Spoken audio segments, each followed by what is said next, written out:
What's happening, everyone? Welcome to the Sportscast. It's me, Andy. We've got Gary. We are on StreamYard for this week as we're both away. I'm in Malta, Gary's in Mallorca, but the Prem is starting this weekend and we will be back in the studio next week. So please bear with us this week. First off, Gary, how's the summer been, mate? I feel like I've not seen it. Well, we've not been in the same country, I don't think, for about a month. You been all right? Yeah, great, mate. Yeah, just been enjoying some obviously some family time and bit of sun, and yeah, it's been lovely. I'm looking forward to seeing you next week in the Feathers, lad. Right, let's get straight into it, mate. The season is upon us I this can't weekend. say I'm that excited about. Well, this is what I want to get into because I'm fascinated. Um, I'm fascinated by your view. You always give a really balanced view on Everton. To be fair, we do have our kind of banter between each other, and we like to give each other shit. But in general, you are well balanced in what you see, and you are it kills me to say it, but you are right most of the time. So I am genuinely interested to know what your views are going to be with this upcoming season because I think it's been a bit of a weird summer. It's been an exciting maybe last 24 hours for you, but I think in general it's been a pretty, I think, as a football fan, a bit of a dire summer for Everton. So let's start with Everton. Um, what has been your view on the summer ins and outs?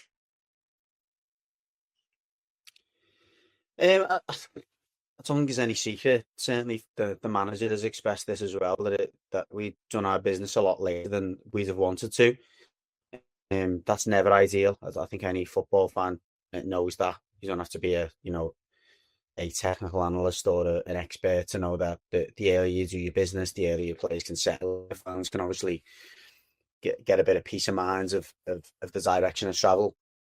But that said, if you give me a choice of doing our business really early and maybe not getting in the players that we need or we want or are going to be able to take the club and the team forward, or doing our a little bit later and picking up players that are going to improve the team, improve the squad, and are going to provide us hopefully some value for money or commercial value in the future, then I'd go for the latter. I can't disagree that it's been up until the last week or so a frustrating summer for us, but we haven't rushed. We haven't gone and been really hasty as we have in the past. We've been known to, particularly in the Machiri era, to pay over the odds for players, to bring in players that are maybe past the sell by date just out of desperation, or to bring in names that really don't have any, that don't really fit into the team or are going to provide us any balance. I don't think you can afford this regime so far of doing the same.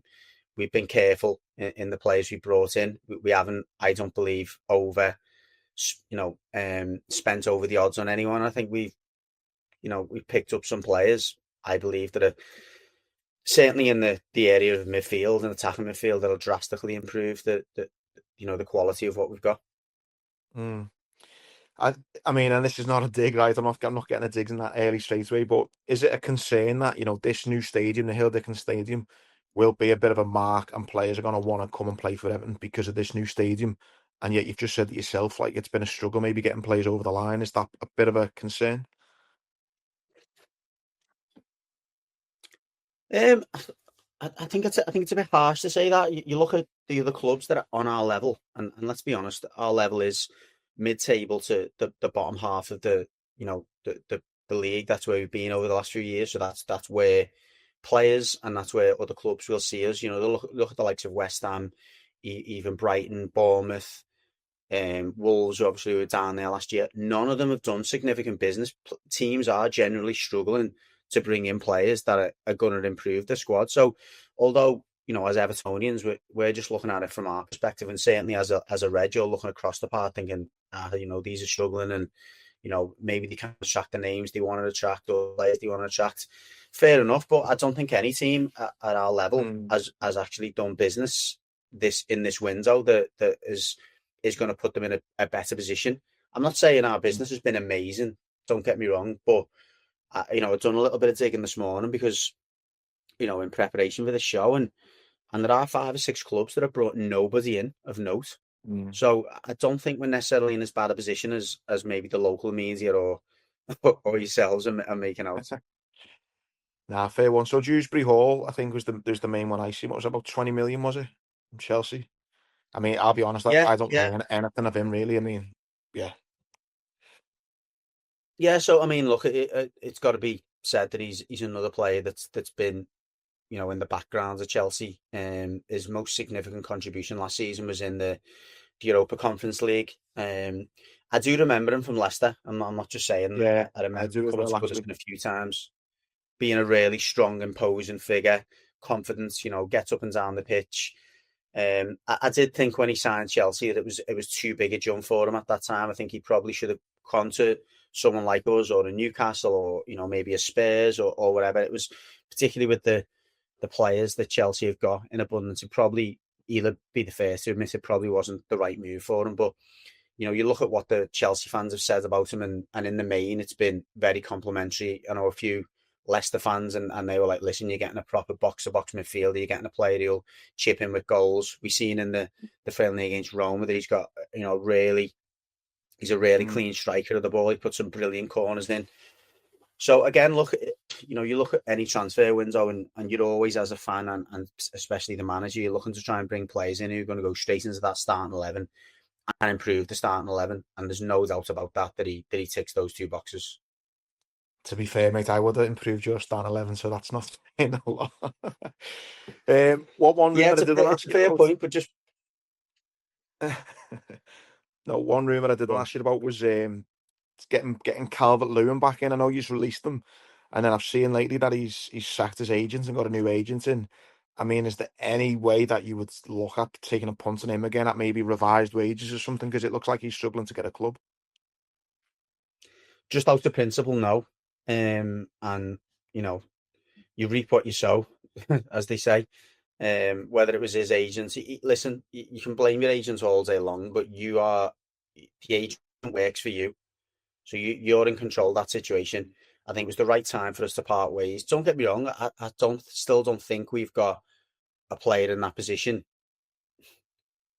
that on their day that we can say is confidently better than Calvert on his day. There was too many off days for Calvert-Lewin. He wasn't fit enough, Mm. scored enough goals. We brought in a young forward from Villarreal who, from I knew this anyway from what I've seen of him. He's raw, but listen, we needed to move on. And I think this might be one of those seasons where, particularly, we're going to come on to Jack Grealish in a moment, but I think it's one of them seasons where maybe the scoring responsibility sits a little bit more with the attacking midfielders of the likes of Dewsbury Hall, of Ndai, And of down. maybe of Mm. Grealish, where we look to spread those goals around a little bit more, and we use that forwards a little bit like the way that Moyes has used Antonio, and that's always chipped in with 20 goals or whatever. He's got 7, 8, 9 goals, and then the goals have been spread to the likes of Jared Bowen and other players Mm. that West Ham has in them areas. So yeah, to answer your questions, I reckon, mate, no, absolutely not. I think if you'd asked David Moyes honestly, would you have him back in your squad, and would you add to that squad? I think the answer is yeah, but I just think from a personal perspective, and certainly from a relationship perspective, that's dead. And I think Evertonians would be bitterly disappointed and borderline angry if the club decides to bring him back in. Yeah, I think I'd be the same as you, and even as a red, I'd be sniggering if he's got him back. It looked like a bad move on all counts. I think. Mate, you just mentioned them. Then actually, we'll come on to towards the end of the show, kind of players to look out for, and I've actually marked them down as one of mine. I think it's a great move for all parties. Grealish going to you lads, you boys. I think if you ask, it's a mad one, isn't it? You ask Grealish if he's kind of had a like if he's fulfilled his potential. If you ask Grealish, I'm sure he'd say, "Yeah, I'm a multi-millionaire and I've won every trophy you can win." But I reckon if you really, really, drilled it down and said, "Are you happy with what you've done in football?" I think you'd say no, because you look at the player he was at Villa, and then the kind of robot he turned into at Man City, where his goals and his assists just kind of fell off the edge of a cliff. I think he could be quite disappointed in his actual personal performances. And I think this move to Everton now, I think he is going to have to turn into a bit of a Roy of the Rovers. He is going to have to grab the game by the scruff of the neck and turn into a bit of a Rooney and a Gascoigne, who I've seen he's already mentioned in his interviews. So I think for Grealish, it could be a great move. Potentially getting in the England setup again. And I think for Everton, if he can get back to the kind of Grealish you saw at Villa, I think he'd do well for you. Listen, you can't be anything but excited by the Jack Grealish signing. I haven't spoke or heard from any of us only who says otherwise. I mean, you look at, again, I've briefly done this morning, although I suspected it was the case. Since he's went to Man City, with the exception of his second season, his appearances and his output has generally dropped over the periods of his time being there. Obviously, Mm. that's not always correlated with the success of the team. The team has done well in that period, obviously been really successful. But you go back to his days at Aston Villa, and as you described him there, he was very much the centre of everything. He was the heartbeat of the team. I think what's really encouraging, and it's maybe not been spoken about as much, we're getting a leader here. He's someone he's a leader of men. He dragged Aston Experienced, Villa. isn't he, as well? Yeah, he dragged Aston Villa back in the Premier League from the Championship. He held that responsibility of scoring goals, of creating goals. He had a captain's armband on. This is a squad which are desperately short of those types of characters. There's no secret of that. You only really got Taki and, to a certain extent, just kind of gay. Apart from that, and Jordan Pickford maybe, but apart from that, you're looking at a squad of either young players or players who've not really been there and done it. And that's what encourages me as much as the potential of the creativity and goals or whatever, is that someone who's going to relish that responsibility, someone, as you said, who thinking about the new stadium, someone who's going to walk out that stadium and think, yeah, I'm having this. I'm gonna be the main man here. So really exciting. Obviously, really exciting signing. I don't think we should really dwell too much on that option to buy, because it is what it is for me. Is it by next summer he's going to be a 30-year-old player. Whether we choose to execute a £50 million option for a 30-year-old player is somewhat irrelevant, because he's only worth what people are willing to pay for him. So if we decide next year, listen, Man City, I know we've got an option of 50, we're only paying 30. If that's the market value and Jack Grealish is happy at Everton, the chances are the deal gets done. If he doesn't play well and it doesn't work out, then he goes back to Man City, and it's cost us the best part of 12 to 15 million in wages. I don't think you can turn your nose up at a chance to get Jack Grealish for a season in a World Cup year where he's got so much to prove. We know he can do it in the Premier League for 15 million. I think it's great business. Yeah, and that added, bonus for him, that if he does well, it's a World Cup year as well, so he's playing for a lot, isn't he? And yeah, I think it's good. Mate, with all that being said then, you spoke about the frustrations at the start when we started 10 minutes ago and, ended on optimism. What are your hopes for the season then? Because, again, we've spoke about it loads, haven't we? There was part of last season where I thought you were dead and buried, and somehow you always remain confident, and by the end of it, you survived comfortably. What are your hopes for this season? Well, I think the first thing to say is we've still got a significant amount of money to spend. From a PSR point of view and from the comments of the manager and the owners, we had the best part of 150 million to spend. If you do your basic maths of almost 10, just over 10 million on Alcaraz, maybe 20 million on Dewsbury Hall, some wages on Grealish, as news coming as the left back from Bayern Munich. We've only really spent 60, 70 million, give or take. So there's still some business for us to do, and that business is still very important. We're desperately short in the full-back areas in terms of seniority. We've had injuries in pre-season. Mikalenko went off in the friendly against Roma, and he was already, a player that, a lot of the fans were keen to see be more of a squad player than a starter. We still need another midfielder. I think, again, most of our fans would say we probably need a bit more cover in the forward area. So I can't... And I'm not sitting on the fence here. I think it's difficult to answer that question with any real conviction until you see how the window ends. If, the rumour has it that we end up doing the deal for Tyler Zibling, I think, again, he's another player who will wane with goals. I know he's a young player, but, again, a player who's got a lot of potential. I think if we can get a bit of cover in the full-back areas. Listen, I think the ambition for all fans, assuming we had a decent window this season, would just be, mid-table, knocking towards those, Conference League, Europa League places if we can, just trying to penetrate through that cluster of clubs, really. Which I think, again, I don't think there was a huge gulf between us and those clubs, even at the end of last season. So it depends how our business finishes the end of this window. Obviously depends on what other clubs do, but I'd be disappointed if we weren't, mid-table but pushing towards those European places at the end of the season. Yeah, you know what? As soon as you answered, I thought I agree with you already, because when I was looking at my kind of selections again, there's still 2 weeks left of the transfer window, and even when we come on to Liverpool in a minute, there's still, 3 or 4 ins and outs that could kind of swing it. So I know it is a tough question, but yeah, I would have said kind of mid-table. I think if you finish anywhere between kind of 8th and 13th, I think it'd be a decent season for Everton, I think. Um, the Yeah. other thing that I wanted to ask you about as well, I know you're away, you didn't get to go to the Roma game, but what's the general kind of feeling been about the new stadium? Our good friend Maka asked me to ask you what's the thoughts on the £7 a pint, and bet that hasn't gone down too well. Well, I think the first thing on the £7 a pint, it's not £7 a pint for all the ale, by the way. I think it's £5.75 for a San Miguel and it's £6.75 or something for a Bud. So £5.75. Listen, we've got a stage now that's pretty much in town, so you're paying town prices. I think if you're going to be, Oh, what a way to justify it. That is brilliant. Our stadium's in town, so we've got sound prices. Fucking hell. I'm trying to think of it from the owner's perspective. Look, I think they've dropped a bit of a bollock. It's a bit of an own goal thing from the owners, and maybe they'll revise that because what I was expecting to be the strategy from a commercial point of view for the club was to try and get the fans in early and keep them there for longer. Mm-hmm.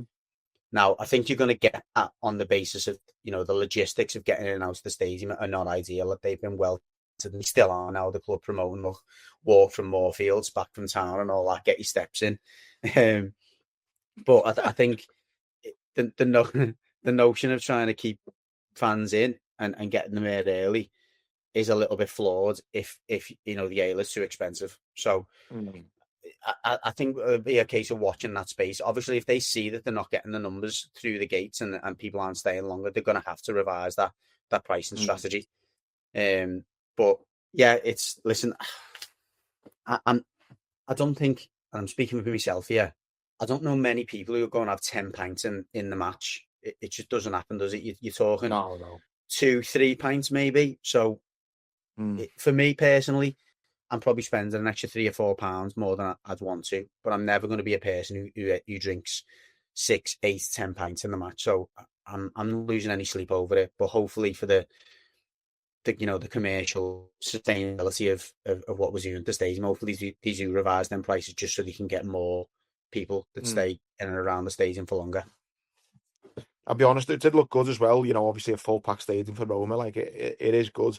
The one thing you're saying, this isn't me kind of trying to be on the wind up as a bit of red, but like, and it's not even Everton's fault, or maybe it is a little bit, but like I think the whole kind of logistics with the trains and the council and things like that, I just got a feeling that's going to cause more problems, and hopefully they'll rectify it in their own way. But it is exciting to see the stadium for us from the city's point of view. I just think it's going to cause a load of problems with that bloody, just getting in and out of the stadium just because of the location. I agree, yeah, and I think the core fan base, and again, I can only speak from my mates and the people I speak to who go to the match. The general consensus is we'll work it out. Do you know what I mean? It is what it is. Like you work, everyone's coming from different areas of the city, so everybody's route to the stadium is different. I think the idea of you just jumping on a train and rocking up at Sand Hills is obviously going to be a bit of a pipe dream for most people. What I heard from the Roma game is that because it's a south, my line is the Southport line. If you're standing at Blundell Sands or at Seaford or Waterloo, the trains were just going past you because they were already full. So I think if you're on that line and you're that's it. Because obviously people are getting on Southport Formby and the train's full. So it's getting the later your stop is, or the closer you are to the to Sand Hills or whatever, the less likely you're going to actually get on a train. I won't personally be trying to get on a train unless it's earlier in the day. Well, the one good news is then, lad, it seems like you'll win a trophy for having the fittest fans by the end of the stadium, lad. You're all getting your steps in, lad. So there's one trophy you've got to look forward to anyway. Okay. There you go. Right, we'll move on to the Reds. It's a health and well-being approach, mate. Expensive pints and we'll walk more. There you go. Right, lads. Anything else then from your point of view from the Blues, or should we move on to the champions of England? Go on, let's move on to the last season's victors, yeah. Yeah, okay. And What I will say, right? The Community Shield runners-up. Okay, then we'll start there. The Community Shield runners up. I mean, it's one of them. If we would have won that, I would have been saying how great we are. We obviously lost it, so now it's obviously just a glorified friendly, which I'm not too bothered about.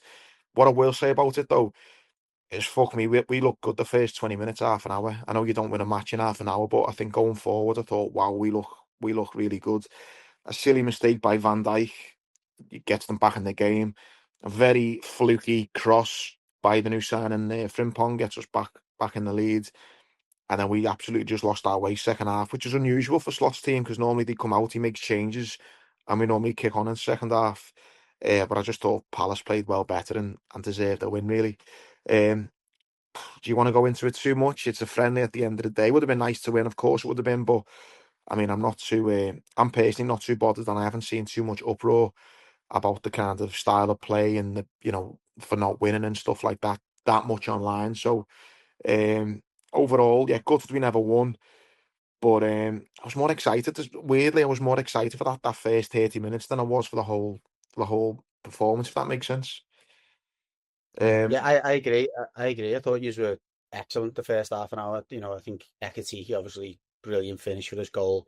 I thought Wirtz was a bit quiet. He was the player I was most looking forward to seeing. I don't think he was as dominant or controlling in possession as I thought he would be. But no doubt, you look like a serious force going forward. mm, But I think to look at the transfer activity since that game, to know that the man are concerned about keeping that back door a bit more secure than it looked. And I think the one concern I'd have, and I know there was obviously injuries and players not available, would be that holding midfield position and players going to be thinking about defending whilst the rest of them are attacking. That looked like that was a bit of a game and hold, but Ryan Gravenberch was a big one. yeah, And obviously Curtis was always going to leave you more open. it's funny you say that because that's what I think is going to be the big problem. Mate, I said it on with Muskie a couple of weeks back. It's getting that balance of the midfield. They've obviously bought Florian Wirtz in.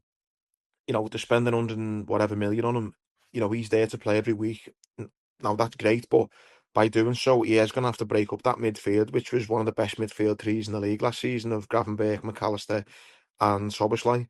So I think it is going to take a little bit of getting used to of having that kind of fix of who's going forward, who's going to sit, and blah blah blah. So I think that is one of the problems that he kind of needs to fix quickly because going forward, like you say, we do look great.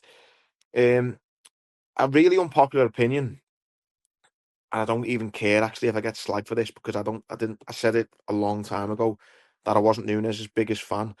And I've saw all this kind of clamouring of Nunes saying, "Oh, thanks for your service, mate, and well done and all that." I'm not jumping on that bandwagon.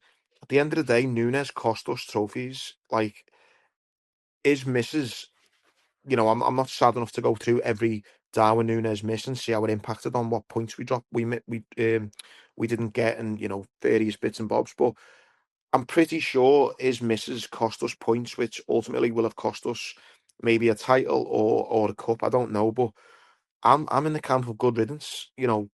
He signed here for what 60, 70 million, was on 150 grand a week or whatever he was on, and he was absolutely crap. People will say, "Oh, the two late goals for Brentford or for Newcastle." Do you know what? He's a striker, and his job was to put the ball in the back of the net, and he done it on a handful of occasions. And just because he was a bit of a madman who ran around like a lunatic, and everyone started getting on the high horse and screaming Nunes, does not make that a good signing for me. So I didn't really get all this outpouring of love for Nunes because for me, I'm just like good riddance, get rid of him, move on. And I think it might be an unpopular opinion, and I couldn't care, but I personally was just fucking glad to see him go, to be honest. Yeah, from my perspective, I think it's a little bit similar to the Dominic Calvert-Lewin situation for us. Obviously, you pays a lot more money for him.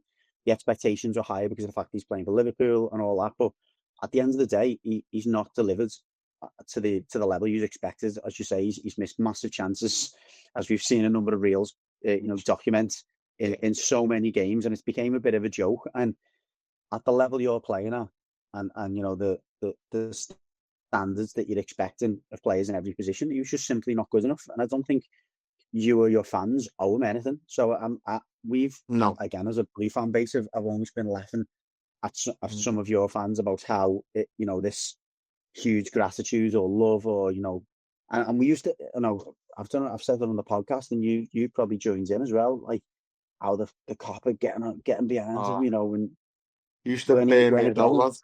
lad. Oh, But anyway, listen, you're definitely not going to get any argument from me, and it's probably yeah. saved me weighing in on it. Yeah. And on strikers then, there is all this talk on Isak. Listen, who knows whether we will get him, but whether we get him or not, one thing is for certain, it is shitty behaviour. You know, I don't care whether he's going to come to us or not. It's fucking shitty behaviour. And if you look at players that Liverpool have signed over the last few years, they've almost kind of been like good lads, if you like. Do you know what I mean? Like Liverpool have kind of done the research on them. They've almost kind of it's almost been a bit of a joke where they've went in, they spoke to their old kind of teachers from schools, their academy coaches, what type of temperament has he got, what's his attitude like, and it's almost as if they've went, who cares what he's like, let's just get him in because he was so good last season, which I don't really know how it sits with me. Listen, if he scores 30 goals and we win the league and the Champions League, I won't be moaning, but just as I'm sitting here now in the middle of August, seeing how he's treating Newcastle, almost coming out and saying, whether you sell me or you don't, I am never playing for you again. I don't think that's a great trait in a footballer that you want to have at your club. So glad you've said that, because I've said it in a few of the WhatsApp groups that I'm in, where obviously the Reds are, talking about the speculation, and I've said, look, pretty much identically or line for line what you said. You've always had, certainly in recent history, a reputation for signing players who are top professionals, who are going to fit in with the group, who are going to Mm, add to the whole dynamic and all that. And this feels like a bad egg. Like, mm, there's no two ways about it. Like, when you go, listen, I don't think I've got nothing against players saying, look, I've tried my best with the club to negotiate and all that, and I'd now formally want to put a transfer request in because I'd like to move.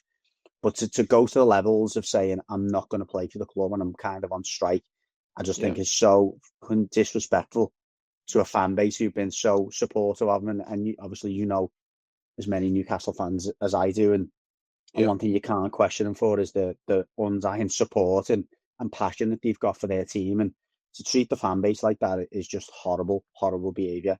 yeah. And I And just also don't. I'm a bit put off by the 150 million. Listen, whether we pay that or not, but I just think that's a lot of money to be playing on. You're almost, I don't know. I'd want to be getting the frigging Lamine Yamal or something for 150 million. Do you know what I mean? I just think that's a lot of money, and I'm not a. Again, listen, this might come back to bite me on the arse. If we do get him and he's great, I'll be buzzing. But with his behaviour and the price tag, I'm a little bit like just sitting back, kind of thinking, how's this one going to play out, really? Yeah, I think both parties, to a certain extent, have backed themselves into a bit of a corner. Mm, You have made it very public that you want him, that, the price is maybe a bit of an issue for you, but you've kind of nailed your colours to the mast with that target. And I think yeah, any other player now that you bring in is kind of going to be thinking, well, I'm pretty much second fiddle to Isak here. yeah, And now Isak's, yeah. put himself in a position where he can't play for the club, and his position at the club is just beyond, you know, um, Tenable. yeah, beyond salvageable. He can't play it. Mm, Yeah, it's untenable. So yeah, it's a really, really difficult one for both parties. And I agree with you. Like, I think Jamie Carragher says it. This is Mbappe money we're talking about. This is like, you're paying 150 million. You should be getting the best striker in Europe or the best mm, striker in the world. I'm yeah, not sure he's quite there yet. I don't think he's done that. He certainly hasn't done it in the Champions League. Yeah, and he hasn't done it for a title winning side. So no, yeah, I think it's a interesting one to see how it plays out. I think my feeling is there's probably just going to be a bit of a meeting of minds, and you end up paying maybe less up front, and it's all based on success and how many goals he scores and how many trophies he win.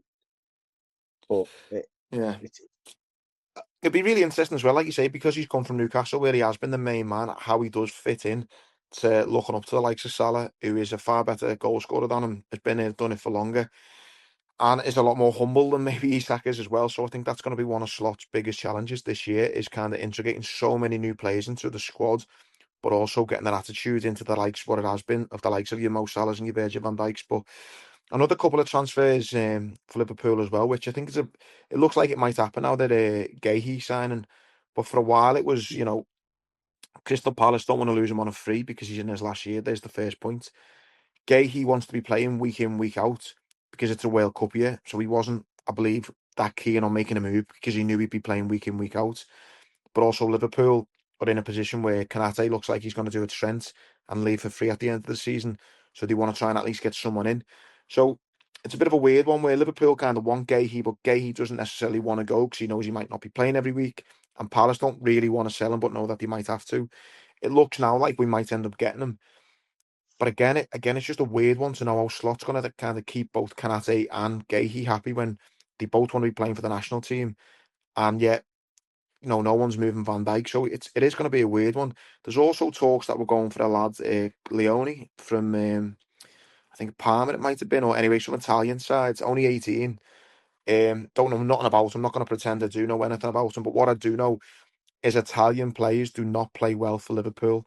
Albert Aquilani is the first and only name I will say. There's a long list of them. I won't go into them all, but you know, I get a bit of stick from the lads in the group chat for calling Chiesa and Aquilani. The distant relatives, I'm sure they are, but the both of them are pretty awful, despite all the will in the world. So it's an interesting one that they're going for two centre backs. Maybe they know that Kanate is doing a Trent and he's already going to Madrid. I don't know, but the fact that they're going in for two centre halves, I think is interesting. I think that says more about the Kanate situation than it does potentially about the kind of Gahey and Leone situation. But I think I said to you or Musk a few weeks back, I think Trent's going to Madrid has set a trend now for this player power. I know players have always had the power, but I think players now signing contracts at 23, 24, knowing that they won't sign another contract again. They're just going to let it run down and get the big money move when they're 25, 26, 27. And that'll be like the next big move where they'll get the signing on fee. And that's the exact position Kanate's in now. And it's also the situation that the Gay's in. I think that's why he was quite, as you alluded to, quite chilled about it, thinking, well, Yeah, I'm in a World Cup year, so if I'm at Palace, I play every week. I'm more than likely going to be in the squad, if not maybe a starter. And at the end of the season, I get a massive contract off someone because I'm going to be available on a free. Or exactly. it's a guarantee. It's a no-brainer. I just think the only interesting bit on this particular situation is because it is a World Cup year. Gahey will want to be playing every week, and so will Kanate. So it's going to be interesting. And I think overall, to sum up Liverpool's business, I think that's going to be Slot's biggest challenge this year. Last season he played the same 11 pretty much every week. Now you've almost got to say to that 11 that won you the league, all right, barring Trent who's gone, and obviously what happened with Jota, unfortunately, and Nunes gone, but everyone else is the kind of 11 that he had. You've now got to kind of say, right, lads, thanks for winning me the league. I've now just bought, 5 or 6, maybe 7 new players who I think are actually better than most of yous, and I'm now going to try and bring them in and not rock the boat too much. And I think that's going to be a really tough task for him. I agree, mate, and I think this was always going to be the challenge. I'm not undermining the great job that Slot done last season, obviously with pretty much no signings, but it was an easier task than completely revitalizing the squad and, as you say, trying to man manage people, because he didn't really have to. That wasn't a man management challenge they had last year. He just picked up the Klopp's well oiled, not well oiled, but very motivated, driven squad, and just gave them a few different ideas, a few different ways of playing, bit of a fresh impetus. But now, as you say, he's now got bigger challenges from a psychological and a man management point of view, which really will, decide what bracket Slot goes into. Whether it's listen, you're a very good coach, but maybe you haven't got that top level man management skill, or listen, this fella's the real deal, and he's someone who's going to end up being a Premier League great.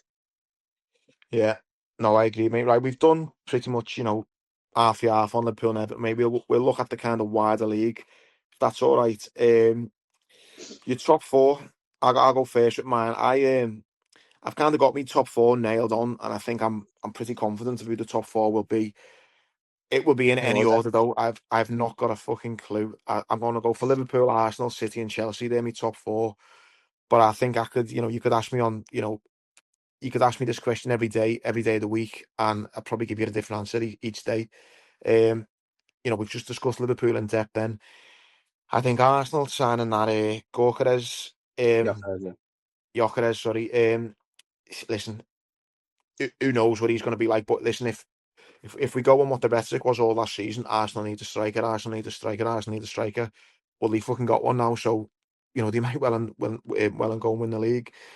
City, I think, have gone under the radar. I think because they kind of played in that Club World Cup and they've not had any friendlies quite in the last few weeks, I think people are almost not forgetting about them, but they've kind of done the business quite early. They don't forget they got that Mamouche last season. I think it was in January, so they still got him. And I think they're, going under the radar. And with Pep not winning it, I'm sure they'll be hungry for more. And you've got Chelsea made so many signings, both ins and outs. They've obviously on the back of winning that Club World Cup.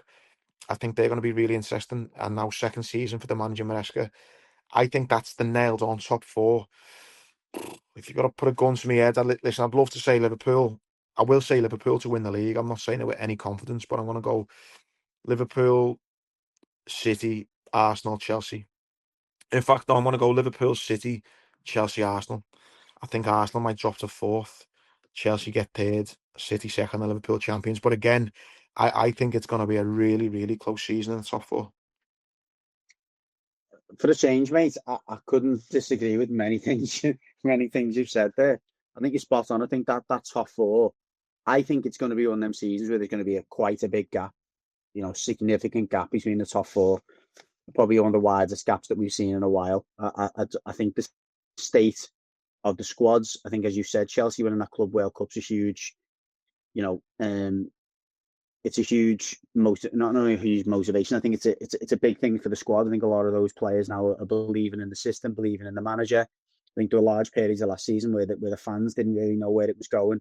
You can now see a little bit of a pattern there. They had a hell of a lot of players injured last season that we forget about. You've got the likes of Lavia, who hasn't really done anything yet. Caicedo looks immense and has got better. Cole Palmer's obviously relishing the challenge. João Pedro is a great sign, and I think he's going to get them a hell of a lot more goals than they've had in the past. They've got so much depth in every area, and they've also got they've got depth, but they've also got players now that have been at the club for like 2 or 3 years. So and there's a lot of things to like about Chelsea, and I agree with you. I think they're more likely to push than Arsenal are. I still don't like enough about Arsenal. I think as much as Gyökeres is probably going to chip it with some goals, he's coming from a very, very, very poor league. Let's get it right. It's not much better than the Championship. So we're talking about maybe a player who they brought in. He was top goal scorer. He's done well in the Champions League as well. But he's playing against farms teams, every other week. There's 14 teams in that Portuguese league that would struggle in the Championship. I'm telling you now. So as much as they've done that, they brought in Madueke. I think he's a talent, and I think the way a lot of Chelsea fans who were disappointed to see him leave. But again, let's have it right. He's not been consistent for Chelsea. He's been in and out of the team. Plays obviously no part, as you'd imagine, in that Club World Cup. So he's been one of their big signings for the summer. So they're signing a player from Chelsea who's not been good enough, despite the fact he's still a young player. So I don't think he's going to be, he's going to improve them massively. So I put Chelsea ahead of Arsenal by quite a distance. I think Chelsea will fly out of the traps. I'm going to say that now. I think they've had, through the Club World Cup, they've had an enhanced pre-season. They basically had a really solid 3-week block, could play in highly competitive fixtures. Players have had a bit of a breather, but they've got their levels up from a fitness perspective as high as they can be. And I think they'll fly out the blocks, but I think they might struggle come the second half of the season when they have to try and rotate a bit more and maybe bring in some of the players that are not up to the levels of some of the others. I think it's out to using City, to be honest. I agree with you. I think that the business City done very early is key. They've had a lot more time to bed those players in. I think they brought balance in. They've invested a lot in that defence. We know City will get goals. Not only Mamouche, you've got Ryan Cherky, he is again incredibly talented player. There's so many players in that City team that can chip in with goals, and obviously you've got a coach and a manager there who's used to refreshing squads and coming out stronger somehow. So again, if you were to put a gun to me head, I'm going to side with City for probably the same reasons you'd side with Liverpool. There's talking out a rumour as well from PSG as well. Again, I think Edison's got to a point, hasn't he, where he maybe doesn't look the player he was, and I don't think he's ever been a brilliant shot stopper, in my opinion. I think Mm, Alisson's always been a better shot stopper than Edison. He's maybe been a little bit better with his feet at times, but mm, I think he, again, if he can get Donnarumma, I think he improves them again. So, yeah. yeah, I'm going to go Man City, Liverpool, Chelsea, Arsenal. So it's only the top two we had difference. Right, mate. Teams to watch then. I've gone for, well, I just think if any of the promoted sides can stay up, in hindsight, you'd say they're the team to watch, aren't they? I think it'd be really interesting, and for that, I'm going to throw Leeds in there. I just think, Leeds, massive club. I think if they can, you know, I'd like to see them. I'd like to see them kind of do all right. So I want to throw them in. Can you put Chelsea down as a team to watch just because of how much talent they've got? You know what I mean? I've mentioned them, and also I've put Everton because I do think it is going to be fascinating to see, what more signage you get in, and also this new stadium. I think it could go really well for you, or I think it could kind of, if you don't hit that ground running, I think it could be really like an interesting social experiment, as it sometimes gets joked about with Everton. So, my kind of three teams to watch are Leeds, Everton, and Chelsea. Yeah, fair enough. And listen, I don't think anyone with any conviction could disagree with what you said about Everton. It could go one way or the other. I think I'm encouraged by the last few signings because they're players who've got something to prove and players who have shown they've got Premier League pedigree, etc. And I think the players who relish that responsibility. Keenan Dewsbury did it less than he did in that Europa League and that Conference League team, which was almost like a separate team for Chelsea. But he was the main man in that team last year. So yeah, I agree. It could go one way or the other, but I'm hoping it goes the way that we're hoping. Um, I've gone with you on Chelsea as well. I definitely think they're one to watch because, like I've said before, I think they will fly out the blocks. I think they've had an enhanced pre-season, but it'll just be interesting to see if they can stay the course. I wouldn't be shocked if we're sitting here in May and talking about Chelsea being, wow, what champions they've been. Because if they can keep up that level throughout the Mm, season, then they have got the depth, they have got the quality. And because you and City have turned over so many players, it could go one way or the other for you. You could struggle mm, to get that balance, as you said. The man management side could be tricky. City again have turned over a lot of players. They may not ever reach those levels that Pep team from 3 or 4 years ago did. Um, so Chelsea, I agree with you on that. And I've put two teams to watch, as in it could be an absolute disaster for these, or they could do okay. The first one is Brentford. mm, Obviously, they've lost Thomas Frank, they've lost Mbueno. They haven't really brought any in. They've lost Norgard as well to Arsenal, who's been a mainstay for them. I think they could easily find themselves in a really difficult position. I don't think Keith Andrews is up to the job, unfortunately. He's been in that kind of second in command position a few times. He's been thereabouts. He's obviously plays at a decent level, but we really don't know what we're going to see from that team. And I think they mm, could really struggle from a goals point of view, from a quality point of view. West Ham as well. I put them in the same bracket. mm. Um, I think it depends how good a coach Graham Potter really is.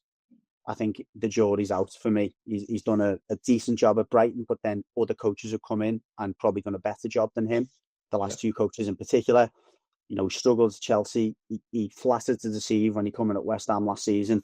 They haven't really done any significant business either. I think they're another team that could easily find themselves in a really, in a dogfight down at the bottom. So again, one team that I think, could win the league at a canter if all things, land for them. The other teams maybe don't live up to expectations, and another two that I think could easily find themselves relegated, and it could really throw the league up in the air really in terms of maybe more promoted teams managing to stay up. Yeah, I'm glad you mentioned that, Brentford, mate, because on the relegated sides, on the three, I think we go down. I've put Brentford as one of my go down, and I think it'll depend on, like you just said, on how they kind of cope with the new manager. I think getting Jordan Henderson in, who is going to come on to one of my players to kind of watch. I think bit of an experiment, like you say. It's going to be really interesting, but I think if they don't get it right, my relegated three are Brentford. I think Wolves are going to struggle, like you mentioned at the start of the show, not done a lot of business. And I think Burnley as well, despite having a great, fantastic defensive record, sorry, a great defensive record, I think it's just levels, isn't it? And despite being great in the Championship, not conceding goals, it's a whole other ball game in the Prem. And for that, I think it's going to be Brentford, Wolves, and Burnley going down. Fair enough. I've got Wolves rock bottom. Can't see anything but it. Again, they've lost the main man in Cunha. Larson, Strand Larson, he's okay, but he's a championship striker for me. They've one of their better players last year was the fullback, who went on a free, Semedo. They've really seriously underinvested in that squad for a number of years now, and I think finally, they're going to get caught out for that. The other two I've gone for are Burnley and Sunderland, subject to how Brentford do, really. I actually forgot about Henderson, but again, a player who he's the wrong side of weight. What is he now? 34, 35 maybe, Henderson? Yeah, I think they're just bringing him in for that bit of kind of leadership in the hope that, but I know what you mean. Is that going to make that much of an impact? If you haven't got the quality there, you haven't got the quality, have you? I just think he's going to be a yard off it now, Henderson. As much as he'll be a good influence in the dressing room, I think he will be a good influence in the dressing room. Certainly, you can't see the sound of Henderson as being a negative because he's got so much experience. He's obviously renowned for having a really, really strong leadership skills and a really good, attitude, etc. He won't be a bad signing for them, but I just don't think he's going to be the player who's going to drag them, out to that trouble. But again, there is still a few weeks to go in the window. Maybe you bring in a couple of forward players that make that difference. I just think Burnley and Sunderland have got too much to do, too much ground to make up. I think Burnley will run a bit closer this season. I don't think Sunderland are ready to get promoted. I know a few Sunderland fans, and they've all said that. They've said, look, we've came up too early probably, and we've got and the club are determined this time to not make the mistakes of pumping too much money into it, buying loads of players on big wages to try and just maintain what they've got, and thinking, look, if we go back down, we get the parachute money, we maybe come back up, and we do that a few years until we make it stick. And I agree with you. I think that's where Leeds are now. They've yo-yoed a few seasons, but they've probably got enough to make it stick this time round. I think they had way too much quality for that championship. And I think some of that quality was good enough for the Premier League and will be, and they've added a few more as well. So I think Leeds will be all right. But I think Wolves rock bottom, Burnley, Sunderland in that order, and maybe Brentford to dislodge one of them if things don't go well for them. I'd say what, mate, we've had 50 minutes and I don't think we've disagreed on hardly anything here. Let's see if maybe we should give it a time apart. I know. I'm sure we'll be slagging each other next week. Right, we'll finish off then, mate, on some individuals to watch then. I really like Sesko, the lad who United have got. I looked at the stats of the lad who we've bought, Hugo Ekitike, and him and Sesko. His stats are a lot better than Ekitike's. And I was thinking, wow, okay, so I think he's on me one to watch. I think Rio, the 16-year-old, I'm not even going to try and pronounce his surname, but I think if he gets any kind of run in the League Cup and stuff, you'll see glimpses of what a player he can be. I think Kirkers, our left back, I think he could be a great sign. He played great for Bournemouth last season. I don't think he missed a minute. Played every minute, all 38 games. He's one to watch. And like we said, Henderson as well. But the two kind of main ones I want to say for both Liverpool and Everton is in that kind of number 10 role. I'm so excited to see Florian Wirtz, how he does, and also Jack Grealish. So my kind of 5 or 6 are Wirtz, Grealish, Henderson, Kirkers, and Sesko. They're my kind of 5 players to watch. Fair play. I haven't got one as many as 5, but I don't really disagree. Sesko's an interesting one. I think he's a proper Man United striker. I think he's someone who's going to get them goals. He holds the ball up well. He's a very good finisher, very accomplished finisher, very confident. But I think he'll relish having that shirt. Obviously, don't think it'll quite be the number 9 shirt because Højlund, if he stays, will still have that. But I think we might see him move on, to be honest, because I don't see how he can keep 2 forwards like that. Sesko will have to play every week for the price they pay for him, and Højlund has had that opportunity, and I think he's the ship sailed a little bit. Maybe even goes out on loan because he's still very young, but I agree with you on that one. João Pedro for me, he has a World Cup. He'd come in and absolutely hit the ground running. He's always been known by his teammates as being an excellent finisher, but all the clubs he's played for, Watford and Brighton, have always played him kind of off the striker and kind of, he's never been that player who's been the finisher of those moves. He's always plays off it, but he's got a reputation as an excellent finisher. I think Chelsea are gonna use him in a lot more advanced central role. He'll be given that opportunity to take them chances, and he's a very composed, very skilled finisher. So I think he could be a player who really racks the goals up this season. So he's my first one.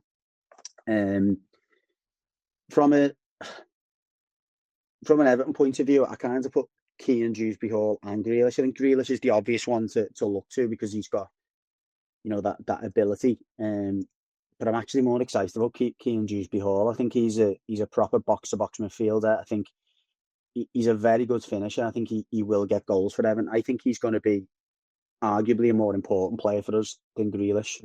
I think Grealish is going to listen. He's a bit like Ndiaye. He's going to get the fans off the seats. He's going to be beating players, megging them, and all that. And he's going to be a fan's favourite. I think particularly for the younger fans. But Keane and Dewsbury Hall, I'm more excited to see. I put Frimpong for use for two reasons really. He's obviously got massive shoes to fill in Trent, and I think from an attacking point of view, he'll fill those shoes in a different way.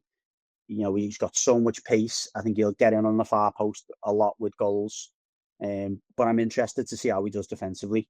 I think Kirk, as we've seen at Bournemouth, is a very strong defender as well as being good in the final third. I think a lot of times for Leverkusen, Frimpong looked vulnerable. He's got that pace, but his positioning at times can leave a lot to be desired. So it could be an absolute revelation for you, but it could also be, to a certain extent, a liability, as Trent was at times. So it'll be interesting to see how he settles in as much as anything else. I put Gyökeres with a question mark because, as we spoke about when we were previewing we were discussing the top four, I think he either gets those goals that Arsenal have been missing in the last few seasons, or he just doesn't hit the heights or the levels, and he ends up being another Havertz, really, where he's a kind of a nearly striker. So yeah, I actually got 5 in the end. So I think that's the Prem done. You said you had some news on the boxing this weekend. Yeah, not well. I'll say news. There's a big card in Saudi at the weekend. So it's Moses Atoma, I think, and Dillian White who are heading the bill up. Big heavyweight clash. Atoma is like Eddie Hearn's new love child, and he's massive hitter. I think it's like 18 KOs out of 20 fights or something mad like that. He's only 20, so he's a real prospect. And he's up against Dillian White, who's becoming almost a bit of a journeyman of that top 20 now. He flatters to deceive. He had his issues with drugs, a few years ago. You question his appetite now, whether he's still got the bottle to stay in at that level. And Atoma's just really, flying through the ranks. So it could go one way or the other. This could be another early knockout for Atoma. And if it is, it's a huge statement, for that heavyweight division. I think he'll be primed for a big fight after that. Or Dillian White makes it difficult for him, but I do think it'll be the former. I think he'll probably get rid of him within the first 5 rounds once he's worked out, where Dillian White's weaknesses are, because he's got a very high boxing IQ, which is, just as encouraging as his knockout skills are. And then you've got the big fight for the north of the country, really, in terms of Nick Ball. And he's up against Sam Goodman, an Australian prospect, someone who's tried to fight a new way a few times, who Nick Ball has been calling out. Again, because he's in that kind of part of the world, it's been a bit of an easier fight to make. And a new way famously doesn't like to leave his region. But because of different injuries and stuff like that, he hasn't fought a new way. So the stock is high for that reason, and it's a big fight for both Goodman and Ball. But again, it looks to me on paper a bit of a mismatch. Goodman looks decent, but the level of opponents he's fought nowhere near Nick Ball, and the level of intensity as we all know that Nick Ball fights at, it can't really be matched in any division, let alone the division he's in. So I think there's a good chance of another Nick Ball knockout, probably coming in the later rounds, because Goodman is a decent operator, and I think he's got a decent jab. But the minute I think Nick Ball breaks that jab down, as he probably will along with the fight goes on, I think it'll be a late knockout. But it's a very good card. I think Philip Hergovich is on there as well, so definitely worth watching the weekend. But hopefully it'll be another knockout for Nick Ball, and hopefully that finally sets up that fight with a new way that the whole world wants to see. Fingers crossed for Nick Ball, lad. And And thanks to you, lad, as well, for coming on this week. I know when we're both away, lad, it's always hard to get together and do this for an hour, but I appreciate it. And enjoy your last few days of sun, and I will see you next week, lads. You too, mate. See you soon. Just that. Nice one, everyone. Ta-ra now.